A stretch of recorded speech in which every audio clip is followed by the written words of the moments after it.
Complete applications in Java typically consist of more than one class. You'll have a starting class that has the main method for a console application, but then you'll have all sorts of supporting classes that either encapsulate data or functionality or both. For this exercise, I'll show you a simple strategy for taking an application where all the code is in a single class or a single file and extracting it out to multiple files so it's easier to keep track of and maintain. I'll start with this beginning calculator application.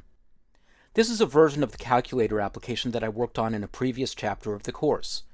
It accepts two numeric values and then asks the user what operation they want to do, addition, subtraction, and so on. Right now, all of the code for the application is in a single file. There's code to get the input and to figure out what to do, but then all of the supporting methods are also in the primary class. In a well-structured Java application, you would extract a lot of this code out to separate classes.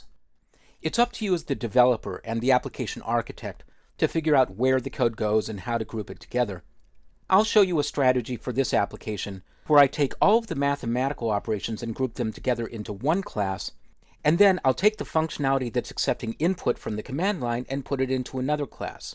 The goal will be to create classes that are reusable. I'll start in the Custom Classes project, and I'm going to create two new classes. I'll right-click on the default package and choose New, Class. The first class will be Simple Math. You could name the class anything you want, but make sure you use an uppercase initial character and that you don't put in any spaces or special characters. This will not be the starting class, so don't check the option to create a main method. You'll only be able to call this class from other classes of the application. Click Finish. And you end up with a very simple class structure. The class is public, and the name is Simple Math.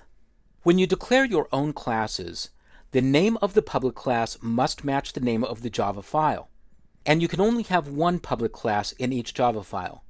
It is possible to declare multiple classes in a single Java file, but any other classes can't be public and will only be accessible from within the code in this file. I'm going to have just one class in this file, and I'm going to put all of my mathematical operation methods into it. So I'll go back to the application, I'll scroll down, and I'll locate my divide, multiply, subtract, and add methods. I'll select all four of them, and I'll cut them to the clipboard. Then I'll go to simplemath.java. I'll place the cursor inside the class declaration and paste in the methods. Now, because I'm going to be calling these methods from another class, I can no longer have them marked as private. They must be marked public, or I can just remove the access modifier entirely. I like to be explicit in my access modifiers though, so I'm going to change private to public on all four methods.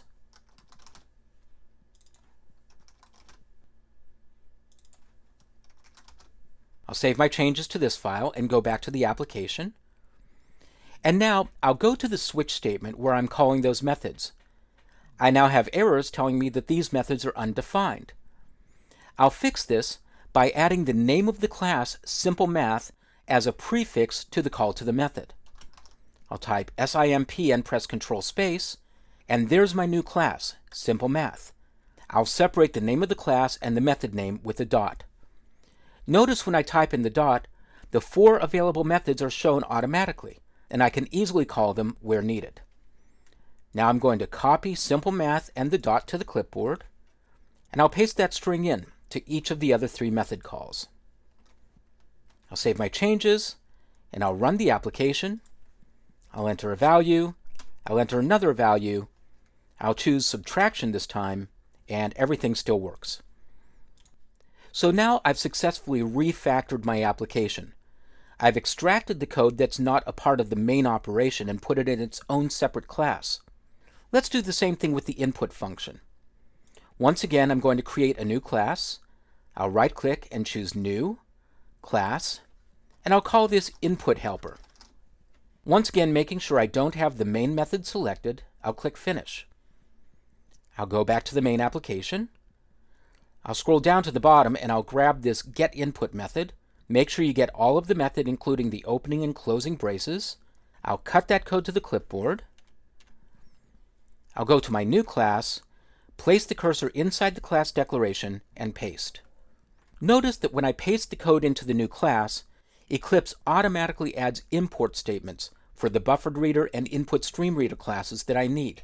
Just as I did with the methods in the Simple Math class, I'll change this access modifier from private to public. I'll save my changes to this file and go back to the main application, and I'll go up to the calls to the getInput method. I'll type in input and press Control Space, and I'll choose my new class, Input Helper, and add the dot. I'll select and copy the input helper dot string and paste that in twice. And I'll save my changes. Down at the bottom, I get a warning. The import java.io is never used. That import statement was handling the classes that deal with input, but because I moved the usage of those classes into my own separate custom class, I no longer need the import statement. I can either delete it explicitly, or I can let Eclipse do it for me. To do it in Eclipse, hold down the Control and Shift keys on Windows or the Command and Shift keys on Mac and press the letter O. And that does something called organizing imports.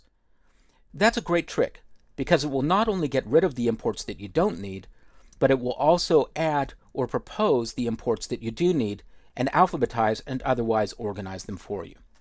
I'll save my changes and run the application again, and I'll test it again with values of 10, 3, and this time I'll multiply, and everything still works.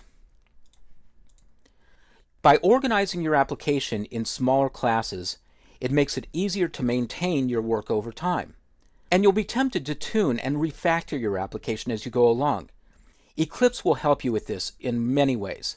Let's say, for example, that you end up not liking the name of this class, Simple Math. And you think, well, I'd like to change the name of that class so that it matches Input Helper. I'd like it really to be named Math Helper. But it would be a real pain to go through and try to search and replace for every occurrence of this class name.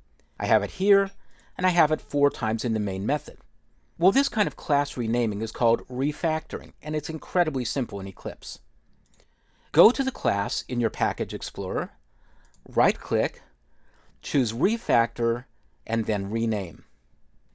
Assign the new name of the class, and I'm going to call it Math Helper. Then click Finish, and you'll see that the name of the class is updated in all the calls in the main application, the name of the file is changed, and the name of the class in the class declaration is changed as well. At the minimum, you can use your custom classes to organize the code, bringing together methods that execute similar operations and moving them out of the main application file that has your main method. How you design the application and how you separate the code is completely up to you, but Java gives you all the tools to do it.